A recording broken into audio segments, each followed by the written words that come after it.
Quiet. Quiet, please. We're here for an auspicious occasion. Yes. It's almost like hallelujah time, isn't it? Frankie. Franco. Oh dear, oh me. Frankie Howson. Here he is, having Where his is he? first, Where is he? his, should I say, virgin show. I thought about what I had to say about Franco, and I didn't think about that word virgin, but it sort of just went back to it just flew out the window. But because Frank is a virgin of very few things. Frank has done many things in his life, obviously. We know what he's done. Well, actually, I hope we don't know all of the things he's done, actually. So that's actually true. But the little we do know, you know, when I was talking to Frankie about this show, this is a dreadful thing to say, I know, but I was talking to him about it and I said, hey, no fucking session, alright? Do you like the way I put a fuck in the middle? Anyway, the point is that, because this is a serious bloody conversation. I was talking to Frank and I said, Jesus Frank, I mean, they're all very naive here, mate. I said, what's the story, you know? And he sort of looked at me quite pensively, you know, like, wasn't too sure. And then he goes, well, I don't really know how to paint, mate, so this is the only way I can do it. And I said, no problem, mate. No problem. We'll frame a few up, we'll make them look great, and just add a good story, because it's all about the stories behind painting. It's like anything, and that's what I love about this show. I love this, you know, this first one over here, you know, what is it? Hang on. Who cares? It doesn't need to be a self-portrait. But what it says, and this is typical Frank Howson, I've lived, I've tried, I've laughed, I've cried, I've soared, I've sailed, I've loved, I've failed.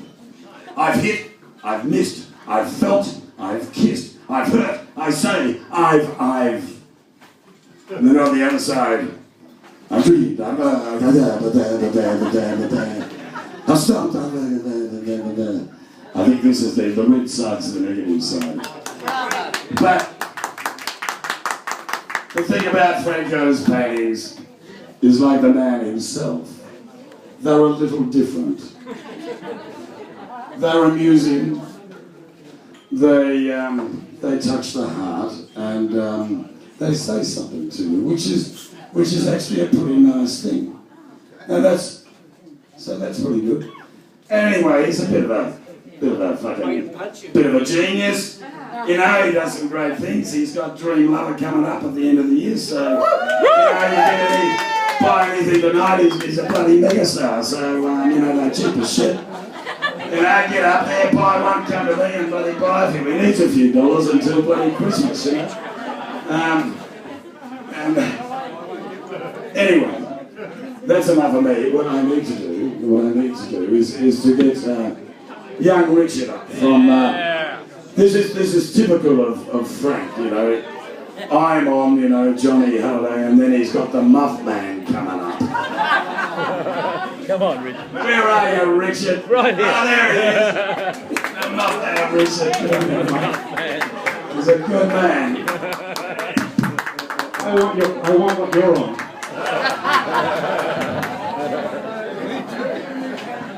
All right, ladies and gentlemen.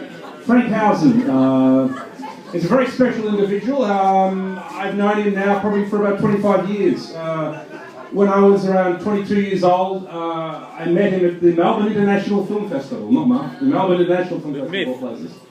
He was making a film with Boulevard and he was looking for a director. And we met the night before and we got along, and he said, come and have lunch with me tomorrow, or a lunchtime meeting anyway. So we met that way, and then he gave me the job to direct a film called The Intruder, and we've been firm friends ever since. Frank's been through a few ups and downs since then. He was obviously overseas in the late 90s, but when he came back to Australia in the Double O's, I started the Melbourne Underground Film Festival, and I made him the festival poet, and he's always been a big inspiration to me, and I think he has a tremendous passion for cinema and the arts, and you know, he's always inspired me in my own practice, and I think it was wonderful when he decided to pick up a brush and begin to create these wonderful artworks that are all around us this evening. You know, I mean, I did write a little piece, but yeah, I mean, Frank and I, we hung out a little bit earlier this year. We were collaborating on a script together, which is still a secret, but anyway, and you know, we hung out for about 3 months, and I had a gigantic collection of films.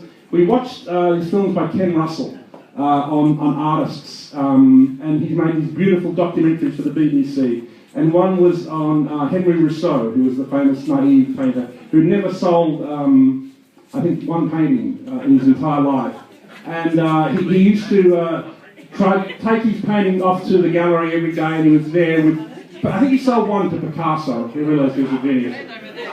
And yes, so you know, we watched this film, and I think we were kind of moved by it. And Frank first told me about this exhibit, so I was a pleasure to write some liner notes for it.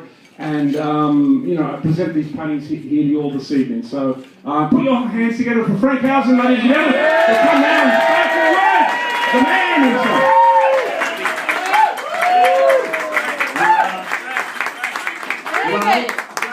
Yes. Thank you. Now, when Richard said them, I come from a tough little street in St George, in Faulkner Street, which was full of gangsters and gangsters' moles and union leaders and characters. Drug dealers. Probably. Oh, yeah. Slide rock shops. You're too young. The thing that my childhood was full of was meeting incredible characters. And these people were like nobody you've ever seen before. My parents were like nobody you've ever seen before. They were complete characters. Every night it was like watching a Laurel and Hardy movie.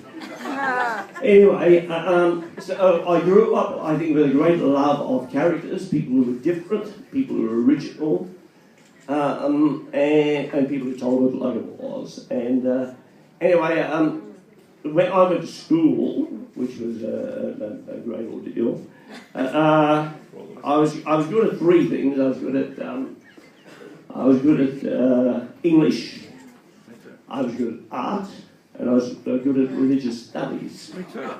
Now, I think the religious studies were only because they were great stories, so I remember them. Apart from that, I remember just being called stupid a lot.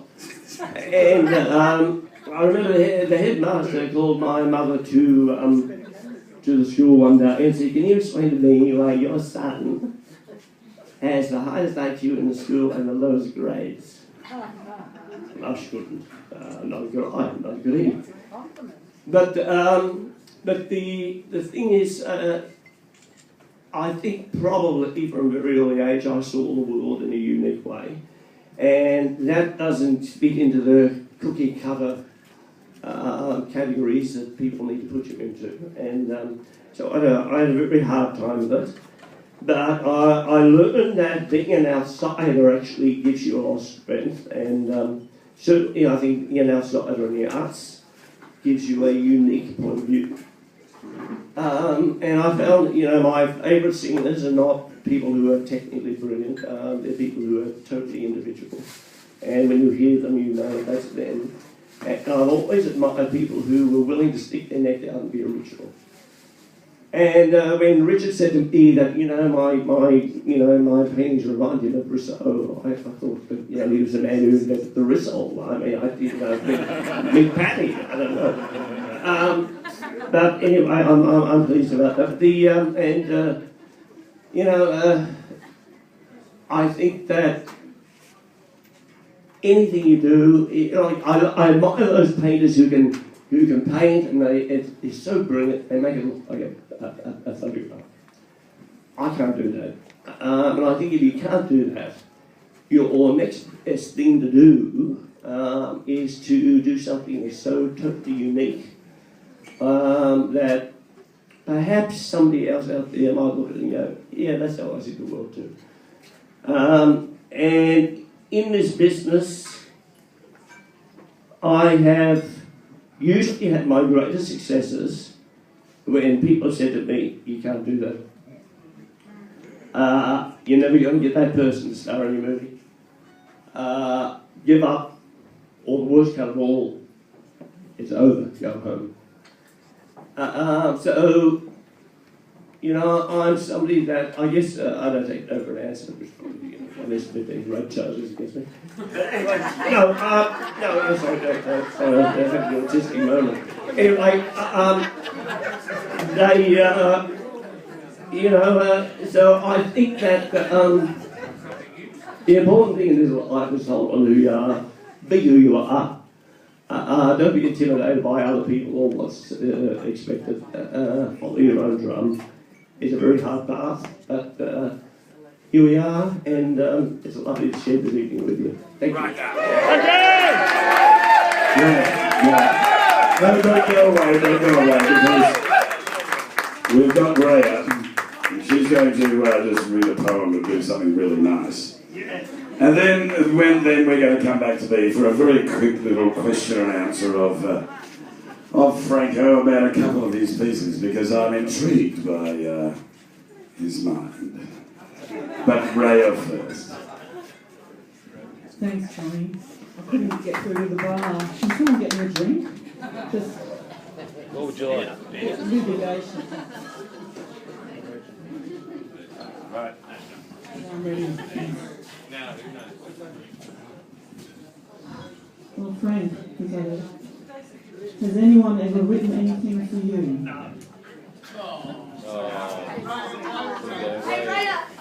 From the bar. Have a shot. Tequila.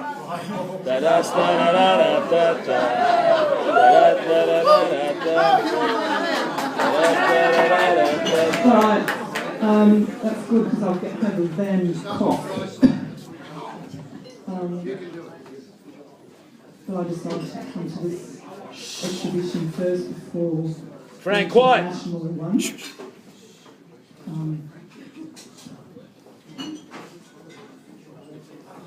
You walk by his childhood home, full of dreams lived. Then you say they broke you and you're still on your feet. Across from Luna Park, your moments in the sun cast shadows and light on Faulkner Street. Frank the Free is going home, you're happy, happy. Some people are told the sky's the limit, yet you knew you could tap dance on the moon. Eternal battlers break through in time. If you have another go, believe it, so can you. Frank the Free is going home, he's happy, happy. Did you hear Dylan at the Palais singing in his golden voice? He prefers the sound of a man of experience. Did the camera girl take a closer look to see you may be the best thing in the picture? Frank the Free is going home, he's happy, happy. On the streets of Balaclava, it's not as cold today. Good fortunes and the wishing well. The child's ocean blue eyes still searching for truth. Sometimes, when the good try, they are misunderstood. Frank the Free is going home. He's happy, happy. He's been where angels dare not go. No more wandering, the show's on. Magical, there's for those who dream. A hero comes home. Pearl of St Kilda, that's what the moon saw. Cheers to Frank. And enjoy this wonderful, wonderful exhibition. And thank you. Well done, It was very poignant. Okay. I wish I was that nice. Unfortunately, I'm not. You know, I just want to say though, I meet a lot of people in my life, and there's few people who make me laugh as much as Frank does. He makes me laugh because he's a bit of an idiot. He's a bit like me, you know, he's irresponsible, he just, you know, he does what he wants, he's just a naughty bloody bully. Anyway, what we thought at this point, we just have this quick question and answer, but just before we start that, I remember when I was talking to him about this show, and I was going through this stuff and I'm going, Frank, what's this mean? And I'm looking at this painting over here with a black guy and a red background. And then, you know, but he didn't say Orson Welles. He looked at me as if I was a complete prat. And he went, it's a man with no face and a hat on. He was like, right, that'll sell. That'll sell. I hope one of you so-and-so's pies one. I like that. But no more of that. Frank, come on up. Come on, it's question and answer time. Right. Now you've got this one over here. Yes. This is about asking Frank about what these things really mean. Yes. The one about the donkey with the dog behind it. What does it really mean, mate? You have a very filthy mind. Jonny thinks that dog behind the donkey is actually moving the donkey. I'm not sure about that. Anyway, it came to me in a dream. A dream? Yeah.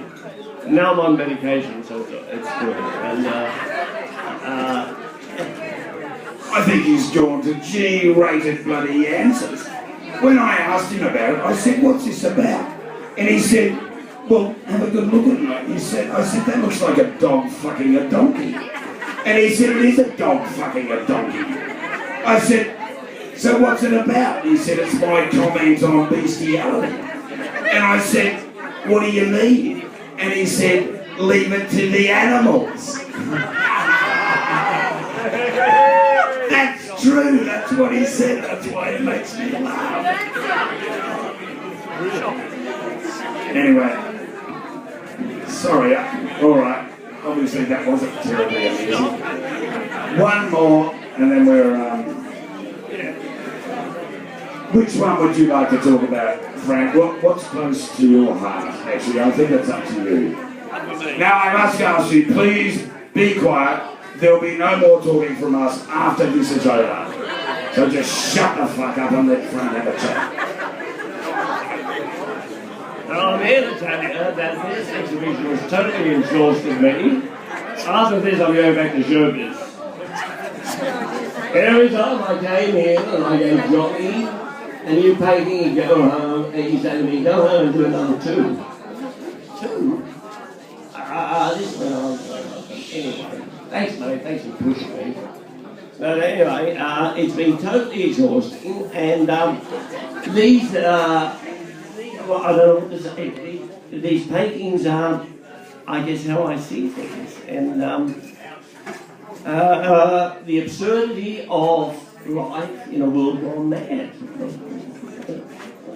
See, he feels incredibly comfortable with, this sort of, content. Well, I mean, yes, I've been to a lot of therapists, so just ask me questions. And now this is the end of this, but yes. We are going to set up for the band, so this is the end of our little chatty shit. Yeah, no. And we're going to, oh, should I ask her something? All right. Oh yeah, I should say this actually. I should say, thank you, Frank Howson, for having a show at FAD. It's stand high. Thank you for having me. That is my pleasure. It has been a pleasure. Frank is a, he's not the most practical person, but he does know how to produce a couple of paintings pretty quick when you want them. Oh, now look, I don't know if Is anybody interested in, you know, like, Frank always needs money and he owes me for framing and all this shit. This is no kidding. Now, we were thinking about having a raffle, but we forgot to get the raffle tickets. So I got the guys upstairs to cut up all my index cards that I usually use for, you know what. They're very good GSM, let me tell you, but they're rather short at the moment.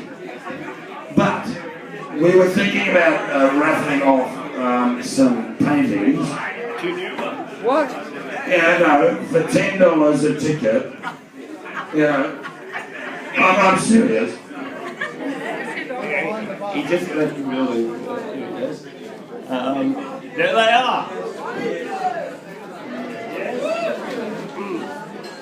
So, I mean, I'm serious about this. They're still wet. So, they're not wet. Sit on here. This one's sort of probably nice. Alright, this is sort of some lonely fuck alive, you know, laying somewhere.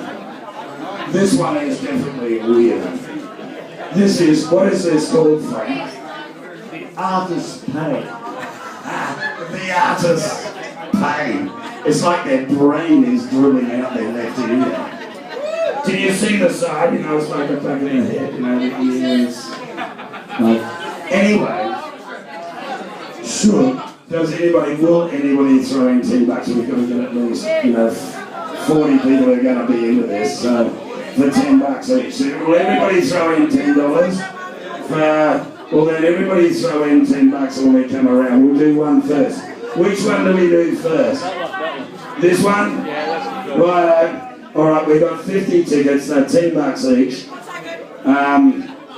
Who do we get to take the money from? Behind the bar, go to the bar.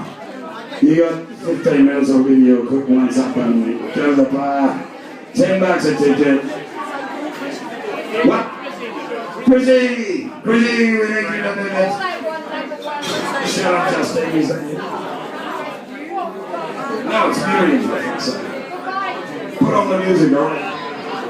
Thank you, we'll be back. And by the way, Frank Howson is going to be singing. He is going to be singing. Vincent Van Gogh never had to put up with this.